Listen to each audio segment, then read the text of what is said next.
அல்லாஹ்வும் வழிகாட்டாத, அல்லாஹ்வுடைய தூதர் வழிகாட்டாத, அல்லாஹ்வின் தூதர் ஸல்லல்லாஹு அலைஹி வஸல்லம் அவர்களுடைய காலத்தில் அல்லாஹ்வின் தூதரை உண்மையிலும் உயிரிலும் மேலாக நேசித்த நபி தோழர்கள் நடைமுறையில் வைத்திருந்தார் ஒரு செயலை இன்று சமூகத்திலே ரபியுல் அவ்வல் மாதம் பிறந்தவுடன் 1 முதல் 12 நாட்கள் கோலாகலமாக கொண்டாடுகிறார்கள் என்று சொன்னால் மார்க்கத்தை விட்டு இவர்கள் எவ்வளவு தூரமாக இருக்கிறார்கள் என்று சிந்தித்து பாருங்கள். இப்படிதான் இஸ்லாமிய மார்க்கம் நமக்கு கற்றுத்தந்ததா? பிற மதத்தவர்கள் எல்லாம் தன்னுடைய தலைவர்மார்களை வரம்பு மீறி புகழக்கூடிய ஒரு நிலை அந்த சமூகங்களில் காணப்படுகின்றன. அதற்கு கொஞ்சமும் குறைவில்லாத நிலையில் அல்லாஹ்வின் தூதரை நாங்கள் நேசிக்கின்றோம், மதிக்கின்றோம் என்ற பெயரில் அல்லாஹ்வின் தூதரை வரம்பு மீறி புகழக்கூடிய ஒரு அவல நிலை இந்த சமூகத்தில் காணப்படுகிறது.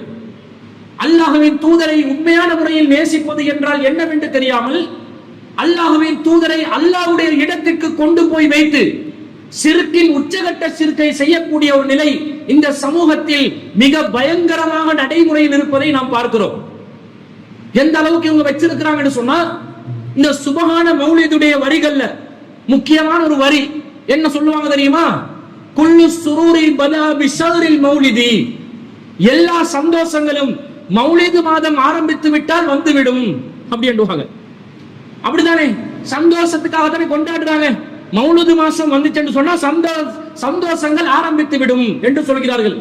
என்ன சந்தோஷமா? 12 நாட்கள் கந்தூரி சாப்பிடலாம், 12 நாட்கள் நியத்து சோறு சாப்பிடலாம், 12 நாட்கள் ஒளிபெருக்கியிலே இஸ்லாத்துக்கும் தனக்கும் சம்பந்தம் இல்லாத நாகூர் அனீஃபா போன்ற மார்க்கத்துக்கு சம்பந்தம் இல்லாதவர்களுடைய பாடல்களை, சைத்தானுடைய இசை கருவிகளால் இயற்றப்பட்ட பாடல்களை ஒளிபெருக்கியிலே பகிரங்கமாக ஒளிபெருக்கலாம். அதை கேட்டு இசை நயத்தோடு இருக்கலாம்.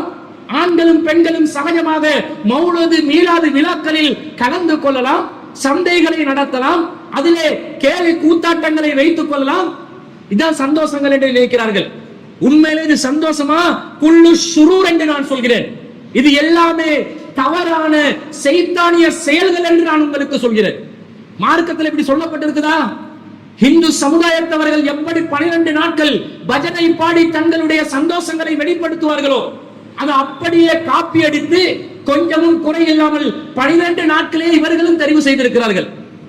அவர்கள் கருப்பு கொடி ஏந்தினால் நாங்கள் பச்சை கொடி ஏந்துவோம் என்று, இஸ்லாத்தின் நிறம் பச்சை என்றும் அல்லாஹ்வின் நிறம் பச்சை என்றும் அல்லாஹ் பச்சை நிறத்துக்குரியவன் என்றும் ஒரு வழிகட்ட சிந்தனையை இந்த சமூகத்திலே விதைத்துக் கொண்டிருக்கிறார்கள்.